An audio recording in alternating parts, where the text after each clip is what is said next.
Illinois Central Railroad swing bridge. It was built in 1885 through truss swing. It was built in 1910. Used by the Illinois Central Railroad, right? And the train is passing through this bridge, right?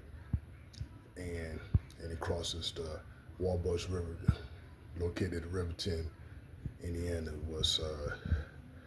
It was replaced in 1910 with a girder swing bridge, right? So, and you got the